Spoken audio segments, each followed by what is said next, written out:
Recording stopped. Aquí continúo con la grabación. Recording in progress. Correcto. Bien, pues como lo anuncié en el flyer, en la lámina donde anuncio el tema de hoy, que por cierto, dado que en las próximas horas estaré emprendiendo un larguísimo viaje de regreso a casa, me voy a limitar en esta ocasión a exponer el tema, y el lunes, que ya estaré, Dios mediante, de regreso en mis oficinas normales, en el domicilio donde además tengo la casa de todos ustedes, el lunes ya reanudaremos las sesiones con el esquema de siempre, pero para no perder la continuidad, hoy voy a exponer un tema con el cual vamos a cerrar el ciclo de arranque de los primeros días del año.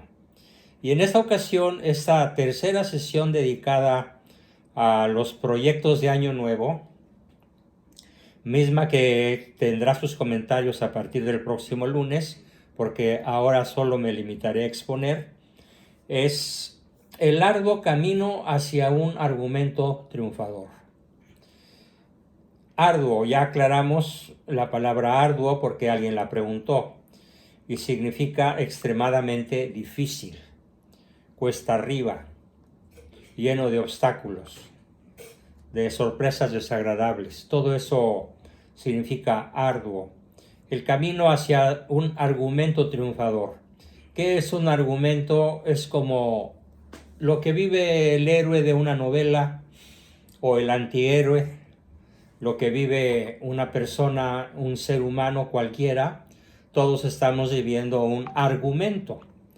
Y ese argumento puede ser trágico, puede ser perdedor, puede ser empatador, puede ser ganador, gana dinero, gana poder, pero se queda solo. Puede ser terriblemente doloroso, puede ser lleno de aventuras, y muy pocas personas realmente llegan a desarrollar lo que es un argumento triunfador. Hoy nos toca platicar a principio de año, para rematar nuestras sesiones de arranque, como generalmente suelo hacerlo durante los primeros días de enero. ¿Qué se necesita? ¿Por dónde comenzamos ese arduo camino hacia el argumento triunfador? Bueno, pues el primer paso, a muchos no les va a gustar, es abandonar las ventajas falsas o neuróticas que proporciona una vida cómoda. Las personas que no cambian viven en la molicie. Estoy aprovechando la palabra que también fue consultada hace rato para incrustarla dentro de la explicación. No es una molicie tan exagerada como la de personas profundamente viciosas, pero en general podemos decir que el común de los mortales desafortunadamente prefieren ir posponiendo, ir disfrutando de las cosas que saben que están mal hechas y que difícilmente se atreven a tomar decisiones para abandonarlas, para cambiarlas por conductas virtuosas y avanzar en el arduo camino del argumento triunfador. ¿Cuál es el primer paso? Repito el concepto porque es un concepto arduo, difícil, y consiste en abandonar las ventajas falsas o neuróticas. A continuación voy a definir qué es una ventaja falsa o neurótica. Con un ejemplo muy simple. ¿Qué sucede si cuando tienes hambre a media mañana o cerca de la hora de la comida, te comes uno de esos baguettes que miden hasta 1 metro o un poco menos? Te lo comes y te lo empujas con un refresco, con una Coca-Cola. Bueno, pues vas a tener la sensación en tu sistema gastrointestinal de haber dominado el hambre. Ya no tienes hambre. Bueno, ya no tienes hambre porque te devoraste un largo virote de harina con un exquisito sabor probablemente, y te lo empujaste con un exceso de calorías, pero no te nutriste, no te alimentaste.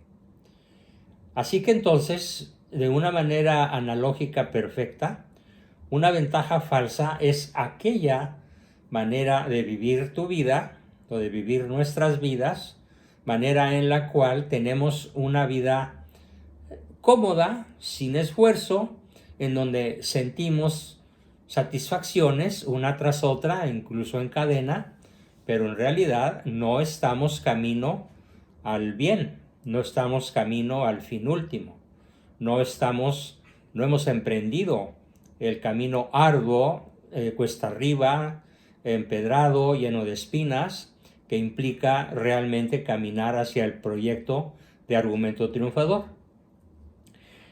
sino que estamos concentrados, por ejemplo, primer ventaja falsa, en mantener un equilibrio psicológico ya conocido. Ejemplo, dicen las personas, vale más malo conocido que bueno por conocer. Entonces, las personas no se arriesgan, no toman decisiones difíciles, no toman decisiones audaces, no se atreven a ir más allá de lo que consideran sus límites, que valga la redundancia, son muy limitados, son muy estrechos, porque más vale pájaro en mano que ciento volando, o más vale malo conocido que bueno por conocer. Las personas que piensan o viven de esta manera nunca harán nada notable, nunca van a destacar en ningún terreno. Vamos, hasta para ser malos resultan maletas. Es la maldición que llamamos la mediocridad. ¿Sí? Obviamente no voy a hacer la apología del crimen, pero para hacer un crimen bien hecho, un crimen redituable, un crimen que le rinda muchas ganancias a los criminales, se requiere una buena dosis de audacia, se requiere una buena dosis de esfuerzo. El mal bien hecho reclama mucho esfuerzo. En este caso, no es ni el bien ni el mal, es el término medio abominable que no es el justo medio de la virtud, sino la mediocridad, en la cual te conformas con lo que tienes, pensando en que lo que tienes, ¿para qué lo arriesgas si ya es suficiente según tú? Pero no lo es. Entonces una persona con esas características nunca va a emprender el camino de un argumento triunfador, porque carece de audacia, de determinación, o como dicen los norteños, no está echado para adelante, está arrellanado, está viviendo en la molicie, está viviendo no en una santa e inteligente conformidad, no, sino en el conformismo, que no es lo mismo que la santa conformidad. Por ejemplo, con la voluntad de Dios. ¿Sí? Bien, es lo primero que hay que abandonar. Esa sensación de comodidad, esa sensación de que más vale lo que ya tengo que arriesgarme por lo que todavía no tengo. La ventaja falsa también sirve para llenar lapsos que de otra forma quedarían vacíos, porque da pereza estructurar maneras más complejas y más adultas de vivir la realidad. Hay quienes dejan pasar la vida sin hacer nada notable, pudiendo hacerlo. Claro, hay personas que no están dotadas para hacer cosas notables, porque no tienen la inteligencia, no tienen los recursos, no son favorecidas por las circunstancias para hacer algo notable, y no me estoy dirigiendo a ellas en forma recriminatoria, porque en ese caso no hay culpabilidad. Pero sí me estoy refiriendo a aquellas personas que teniendo inteligencia, posibilidades sociales, económicas, de salud, de relaciones, de estructurar sus vidas de manera más compleja y más adulta y más creativa, simplemente dejan pasar el tiempo sin comprometerse a estructurarlo de una manera muchísimo más productiva, creativa y benefactora que lo que están haciendo. Así que ya llevamos dos cosas que tiene que abandonar, que conviene que abandone la persona que quiera realmente llegar a ser triunfadora. La molicie, el no arriesgarse y esto que acabo de decir, el no estructurar el tiempo de una manera más compleja, más adulta y más responsable de vivir la realidad. Una tercera ganancia falsa que nos conviene abandonar es lo que llamamos las conversaciones insulsas, las conversaciones superficiales, en donde solamente se cuentan chistes, donde solamente se critica al prójimo, donde solamente se mata el tiempo, pero no se plantea ningún tema inteligente, ningún tema interesante, no se debate nada que tenga dificultades en el plano político, en el plano religioso, e incluso algo que siempre me ha disgustado enormemente es que muchas personas dicen, sí te vamos a invitar, pero no queremos que hables ni de religión ni de política. Y si puedo zafarme, me zafo. Porque qué aburrición es ir a una reunión donde no se pueda hablar ni de religión, ni de política, ni de deportes, ni de arte, ni de nada interesante. ¿Por qué? Porque el chiste para las personas no triunfadoras es simplemente matar el tiempo. Para no aburrirse, pero tampoco para arriesgarse. Estas formas, estas ganancias neuróticas tienen un cuarto aspecto, y es que hay personas que solamente saben vivir en el pleito. Abren la boca para quejarse, abren la boca para recriminar, abren la boca para exigir, abren la boca para señalar lo que otros hacen mal, pero nunca abren la boca para intimar, para recordar otros tiempos maravillosos que se ha vivido con la pareja, con los hijos, con los padres. Nunca se abre la boca para hacer planes a futuro, para hablar de los sentimientos, no. Intencionalmente las personas eluden hablar de todo esto, pero lo eluden por sistema, lo eluden siempre. Y finalmente, otra forma muy neurótica de no emprender el camino del triunfo, de no emprender el argumento triunfador, es tener una idea preconcebida acerca de alguien. Por ejemplo, tengo la idea preconcebida de que todas las mujeres son casquivanas. O tengo la idea preconcebida de que todos los hombres son unos machos. O tengo la idea preconcebida de que todos los mexicanos son unos flojos. O de que todos los gringos son unos materialistas. Y entonces, ¿cómo vivo mi vida? Vivo mi vida confirmando mis expectativas existenciales acerca de cómo son los demás. Tengo la idea, bueno, voy a poner el ejemplo, no es que yo tenga esa idea, por supuesto que no, pero el ejemplo de las personas que tienen la peor idea posible acerca de la suegra. Es una idea preconcebida acerca de la suegra, acerca de la esposa, acerca de los padres, acerca del hermano menor, acerca de su jefe. Y cuando todos ellos, juntos o por separado, hacen algo o dejan de hacer algo que confirma la expectativa existencial del observador, de la persona que no está desarrollando un argumento triunfador, hasta se frotan las manos y dicen, ya lo sabía, se los dije, tenía que ser fulana. Claro, ¿qué se puede esperar de él? Claro, si es fulanita, ¿qué esperabas que pudiera hacer las cosas diferentes a como siempre las hace? Entonces las personas triunfadoras lo que tenemos que hacer es dejar de andar cumplimentando, dejar de estar pensando que nuestra manera de juzgar a los demás es la correcta, la justa, la necesaria, porque ni es justa, ni es correcta, ni es necesaria.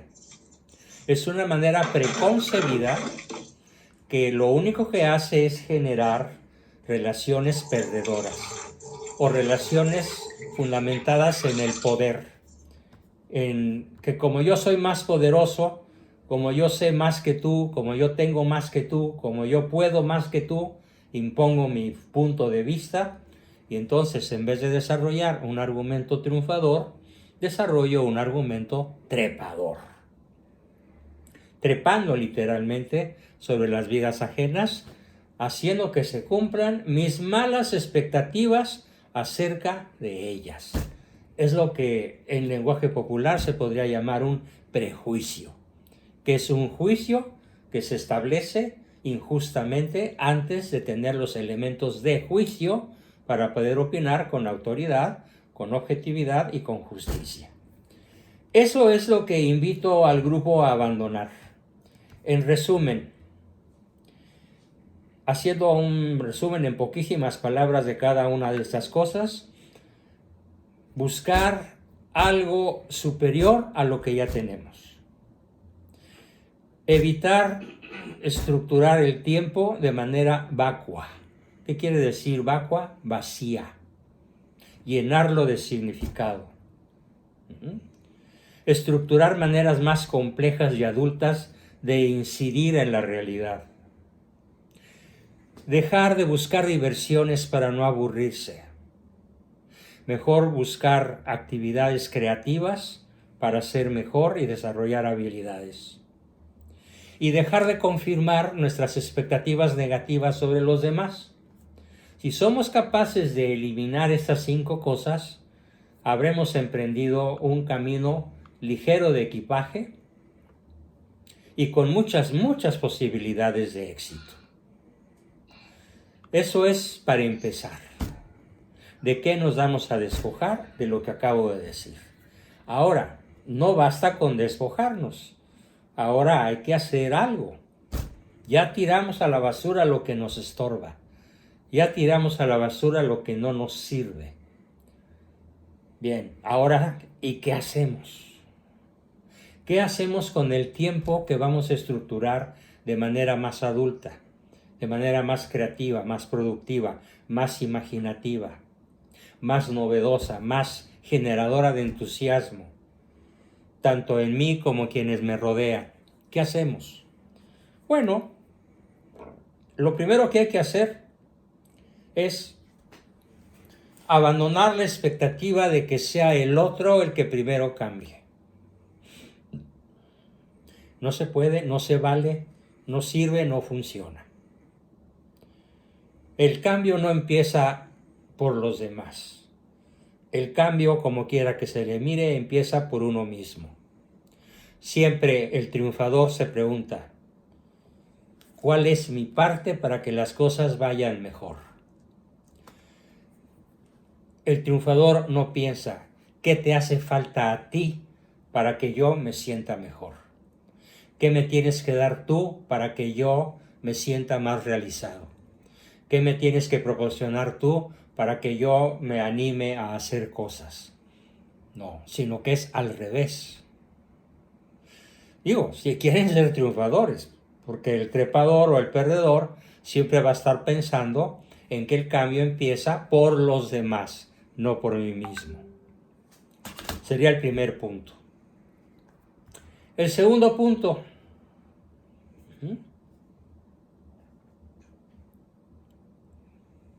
Aceptar que el cambio tiene en sus primeras etapas efectos indeseables. Tiene efectos de dolor, tiene sensaciones de malestar, tiene sensaciones de incomodidad, de alto grado de dificultad. Ningún cambio favorable, ningún camino hacia la virtud es fácil. Por eso es importante asumir que al principio de un camino lleno de triunfos en el futuro, tiene efectos indeseables en las primeras etapas. ¿Cuáles son esos efectos indeseables? Lo primero es que hay ciertas cosas que dejarlas duele.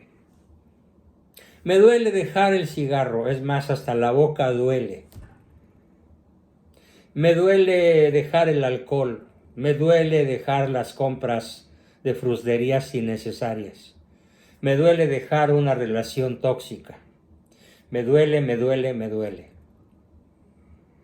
Me duele dejar la línea del menor esfuerzo. Claro, causa dolor. Pero además, otras de las incomodidades, otros de los efectos indeseables durante las primeras etapas, es que muy difícilmente los demás nos van a aplaudir. Si los demás tienen vela en el entierro, como somos seres relacionales, aquí aplica el famoso dicho de nunca falta un roto para un descosido. ¿Esto qué significa? Voy a silenciar.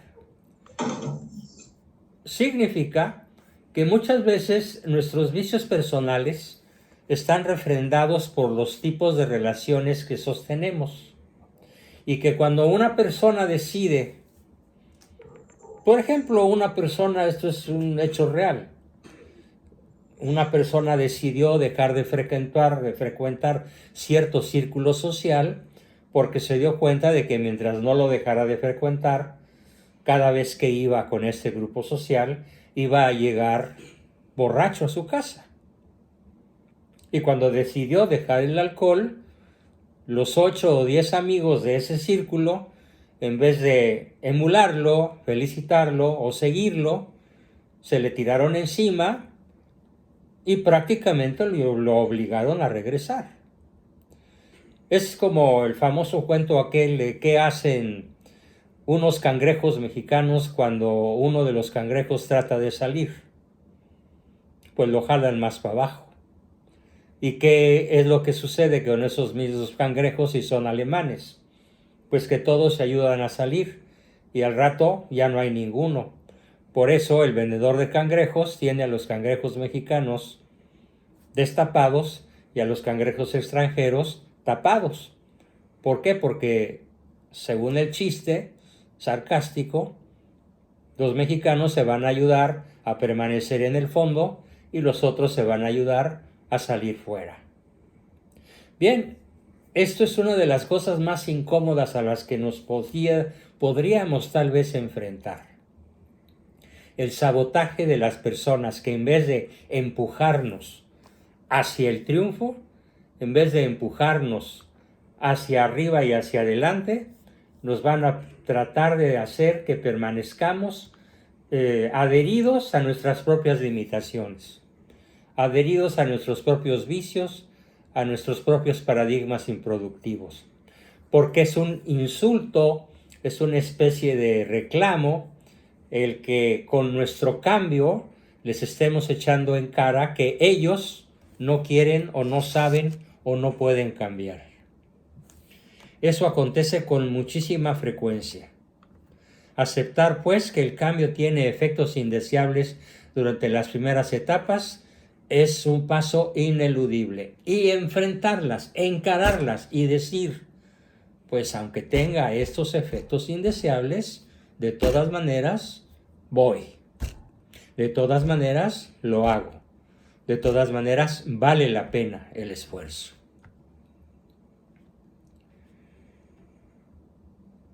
Muy pocas personas han escuchado un concepto. ¿Qué hace un buen vendedor con su cliente? ¿Qué hace un buen tendero de la esquina con su clientela? ¿Qué hace un buen centro comercial con su clientela numerosísima? Que atasca, lo cuida, lo consiente, lo escucha y vive con el famoso lema aquel del cliente siempre tiene la razón. Entonces, una de las cosas que más caracterizan al triunfador es considerar a los que nos rodean como si fueran nuestros clientes. Porque eso nos va a hacer muy conscientes de que hay que cuidarlos, de que conviene hacerle como hacen los que crían gatitos, que les embarran de mantequita las palmas de las patas, y entonces el gatito anda persiguiendo siempre su propio olor y nunca se va, hasta que se acostumbra a estar dentro de las 4 o 5 o 20 paredes de su casa. Hay que cuidar al cliente, hay que cuidar al prójimo como si de nuestro principal cliente se tratase. Eso es algo que caracteriza mucho al triunfador, el cuidado por su cliente. Obviamente, el principal cliente de un hombre casado, pues es su mujer. Y entonces la cuida, porque tiene en su cabeza el mismo paradigma de quien cuida a su mejor cliente. Y entonces esa persona nunca se va a querer ir. Va a desarrollar una profunda lealtad. Yo estoy seguro que muchos de nosotros tenemos la experiencia de lealtad hacia una marca, hacia una tienda, hacia un marchante, hacia un vendedor, hacia un artículo X que se vende o se proporciona solo en un determinado lugar. Bueno, pues eso mismo, ¿cómo se obtuvo? Con mucho cuidado. No en el sentido de cautela, sino en el sentido de care, de cuidado, de caridad, ¿sí? De procurar el bien de quien amas. Bien, es otro de los conceptos a los que estoy invitando a todo mundo para que empiecen a desarrollar o refrenden su argumento triunfador. Seguimos. Dedica tu vida a algo que exista muchísimo más allá de ti mismo. Es salir del egocentrismo natural del género humano. Dedicar la vida a una causa, a un proyecto, a una realidad que me trasciende, a un bien que va más allá del mero bien financiero o social o de prestigio o profesional, para que sea un bien trascendental, un bien existencialmente trascendente, ¿sí? Es fundamental dedicar pues nuestra vida a un proyecto que vaya más allá de nosotros mismos. Como aquellos famosos marineros italianos y españoles que dieron con América, con estos terrenos donde ahora nosotros tenemos nuestra patria, y que siempre pensaban plus ultra, más allá. O como los romanos y los griegos antiguos, altius sitius fortius, más alto, más rápido, más lejos, más fuerte, que era el lema de los campeones olímpicos, triunfadores, los que se ceñían la corona de olivo. Una cosa muy difícil de asumir, que es algo muy distinto a lo que acabamos de decir, es el dejar de creerse siempre dueño de la verdad o de la razón. Porque el ganador o el trepador viven con la certeza de que siempre tienen la razón, invariablemente tienen la razón. Siempre he contado esta anécdota que me sucedió a mí hace algunas décadas en mi consultorio, en la época en la que todavía se podía dar consulta presencial. Un cliente en una ocasión, dando un puñetazo fuertemente sobre mi escritorio, me dijo: mire usted, doctor Abascal, yo nunca me equivoco. Así que si le digo lo que le estoy diciendo acerca de mi vieja, es porque yo nunca me equivoco. Preferí quedarme callado, se levantó y se fue. No habían pasado ni 3 minutos cuando regresó, se me quedó mirando fijamente, yo todavía no emprendía otras actividades, y me dijo: vengo a hacer una corrección. Y por dentro de mí pensé: vaya, ya reconoció que sí se equivocó alguna vez, ¿Qué creen que me dijo? Bueno, mi rectificación consiste en decirle que me equivoqué una vez que creí haberme equivocado. Y se fue. Nunca volví a saber de él. Bueno, qué fácil es encontrar personas así, que creen que cuando se equivocan, se equivocaron de haberse creído equivocadas. En vez de decir simplemente perdón, ¿sí? Tienes razón, me equivoqué. Es fundamental en el triunfador el me equivoqué, el tienes razón. Lo dice más veces que el de te lo dije, yo tenía razón. Podríamos decir que cuando menos 51-49, idealmente 6-4, idealmente 7-3, es más frecuente que el triunfador diga perdón, me equivoqué, a que diga te lo dije, yo tenía razón. ¿Por qué? ¿Cuál es la base filosófica de esto? Es una base filosófica formidable, extraordinaria, que nunca me cansaré de ponderar, y es la siguiente. La verdad es absoluta, y a veces nuestro conocimiento de la verdad es absoluto, a veces. Pero la mayoría de las veces, nuestro conocimiento de la verdad, aunque ella sea absoluta e invariable e inmodificable en sí misma, nuestro conocimiento es perfectible, dudoso, incompleto, mejorable, profundizable, ensanchable. Como por ejemplo el tema que hacía hace unos 40 minutos, nuestra querida amiga Oliva tocaba, cuando decía, es que el Papa, es que no me gusta lo que dijo, es que no, es que está mal. Bueno, entonces yo dije, desde el día 19 que salió esta carta hasta la fecha han pasado algunas semanas y yo mismo he reflexionado y he aprendido cosas que no sabía y voy a planteárselas al grupo cuando las acabe de profundizar o cuando considere que ya habré enriquecido mi opinión. ¿Por qué? Porque mi conocimiento de la verdad es relativo en la mayor parte de las veces. Si bien hay verdades en las que el conocimiento de ella es perfecto. Dios es quien es. Dios es el primer motor. Todo agente inteligente obra en función de un fin inteligente. No existe la casualidad, solo existe la causalidad. Son verdades inmodificables y que conocemos de manera perfecta y absoluta.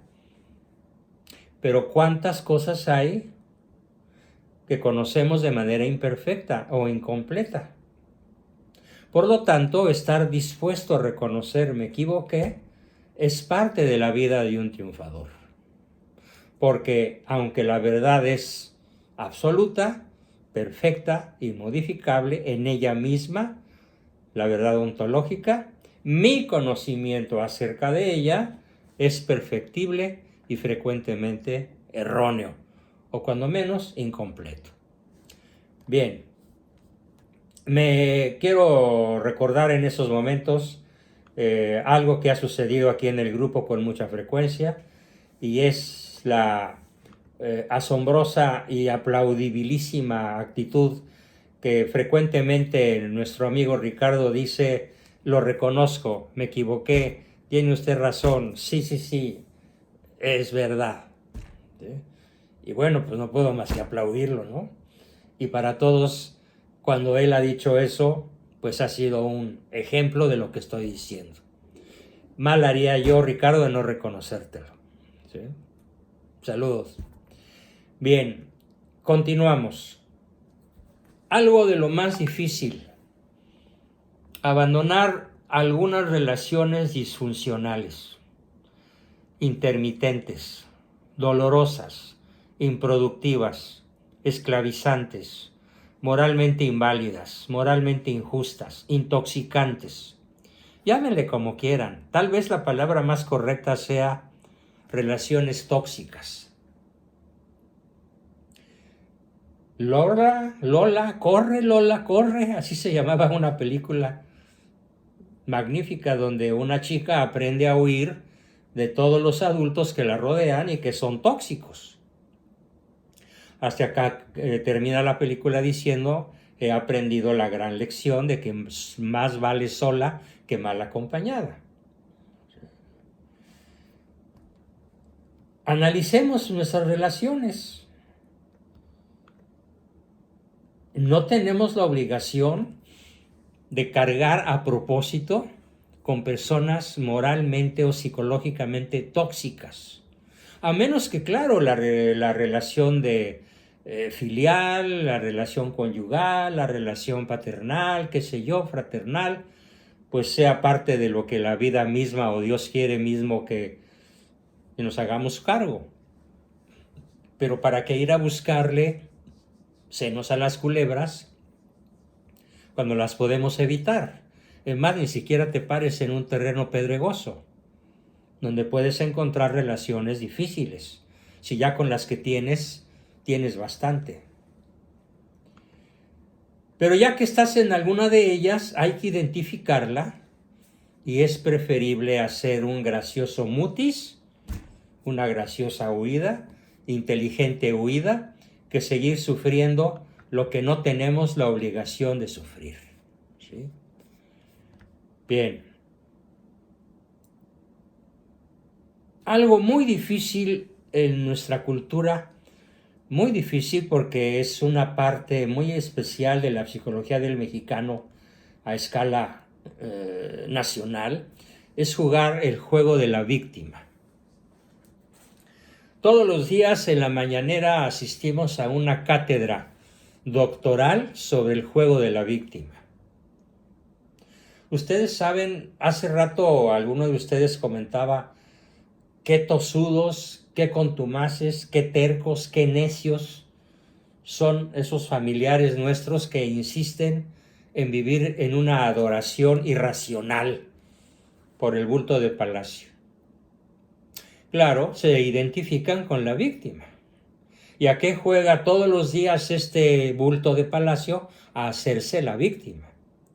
Invariablemente manejando todos los mecanismos de defensa de la víctima, negando su responsabilidad y proyectando la culpa en otros y lavándose las manos de aquello de lo que debería ensuciárselas para encontrar soluciones. Pero lo que más indigna es riéndose de las víctimas verdaderas, para evitar el emprender alguna acción redentora de ayuda, de solidaridad con las víctimas verdaderas que sobran en el panorama de la vida nacional, un día sí y otro también, por docenas y a veces por más de 100. Así que hay que abandonar el juego de la víctima, en donde siempre otro tiene la culpa de mis tragedias, siempre otro tiene la culpa de mis desventuras, siempre otro tiene la culpa de mis fracasos. Todo el mundo, excepto yo.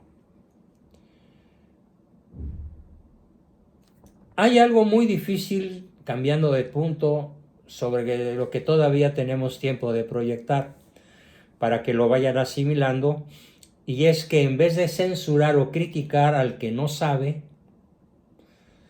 practiquemos frente al que no sabe, frente al que no puede, frente al que no sabe, practiquemos una de las obras de misericordia más maravillosas, que es enseñar al que no sabe.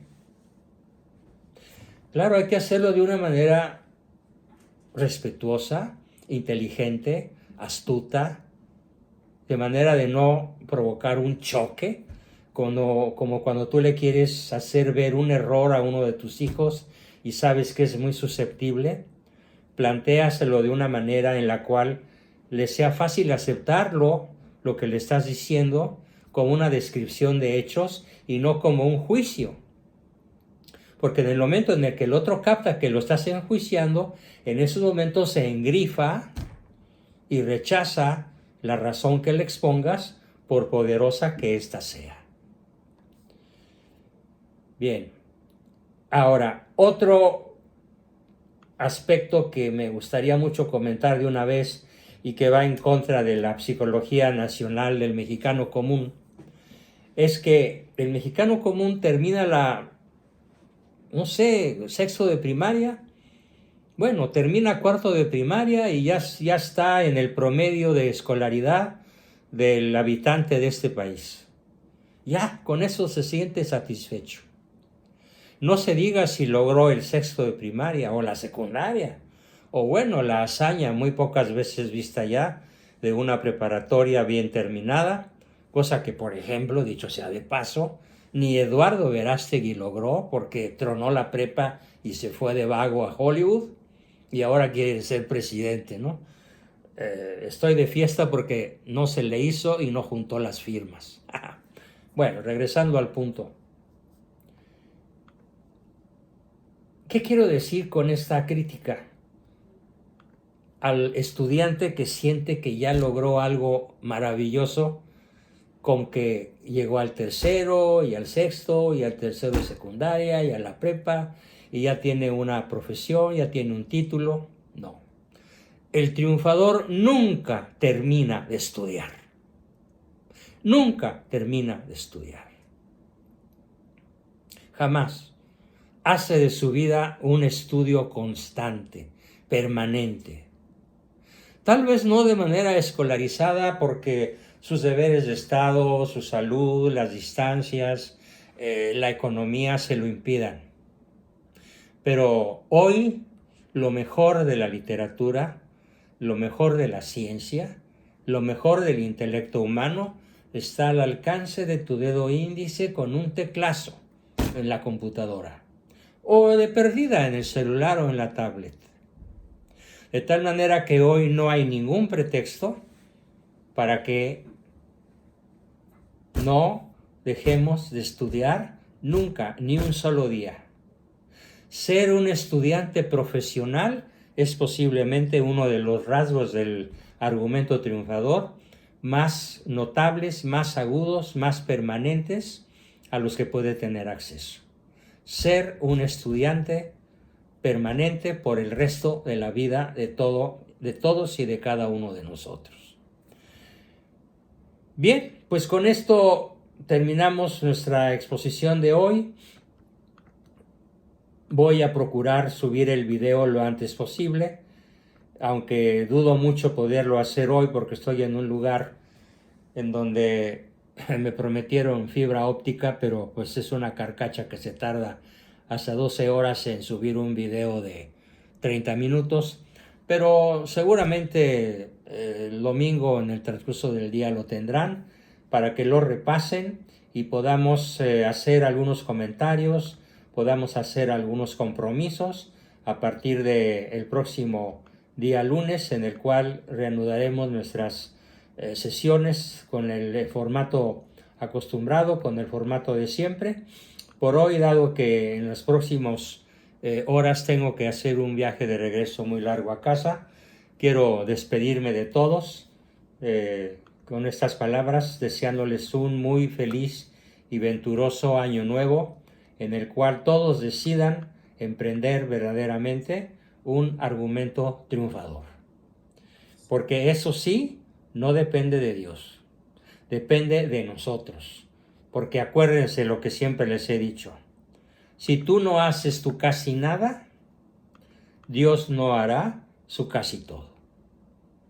Bien, hasta el lunes a nuestra hora de siempre, con nuestro formato de siempre, para continuar a tambor batiente con nuestro proyecto para el 2024. Qué bueno, estuvimos hoy muchísimo mejor quórum que las sesiones pasadas. Quiere decir que todas las personas ya están regresando. Gracias por tu reconocimiento, Andreita. Gracias por escribirlo. Gracias a todos por su despedida. Y por aquí nos vemos por este canal el lunes a las 8:50 de la noche. Gracias. ¡Viva Cristo Rey! ¡Que viva! Muchas gracias, maestro. Gracias. Buenas noches a todos. Gracias. Buenas noches a todos. Buenas noches. Buenas noches. Buenas noches, doctor. Buenas noches a todos. Bendiciones. Buenas noches. Buenas noches. Buenas noches a todos. Bendiciones.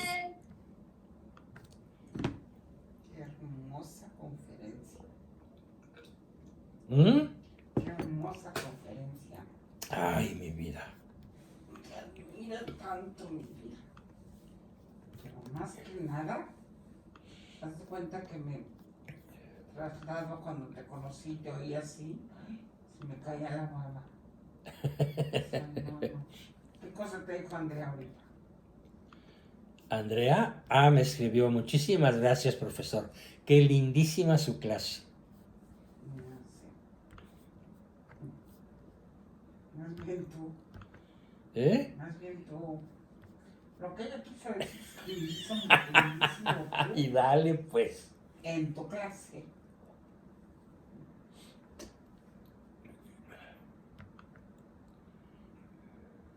Estaba Ricardo y ahora, ¿por qué no habló? Sí, estaba Ricardo. ¿Oíste el reconocimiento que le di? Se emocionó mucho.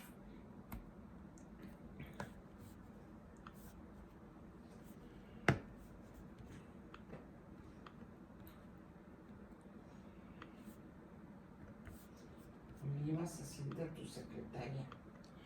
¿Quién? Me ibas a decir de tu secretaria. ¿Verdad? Algo así. Qué guapo eres, mi amor. Traigo un gran dilema con tu pelo, caray. ¿Eh? Traigo un gran dilema con tu pelo. ¿Por qué? Pues ponte a votación a ver qué dicen las viejas. ¿A poco? Alzan la mano a los que quieren que me corte el pelo. Mamacita, ¿dónde estaba mi tercer navaja, Ahí es donde la buscaste. ¿En dónde? Ahí. ¿Cómo no la encontré? Ahí estaba metida como en un rielecito. Ahí están unos champucitos. Ahí estaba, yo abrí lo de ese. Y ahí metí la mano y no la hallé. Ay, pues no, sabes. Ay, No vas a meter la mano, hay que ver. bueno. ¿Dónde me la pusiste?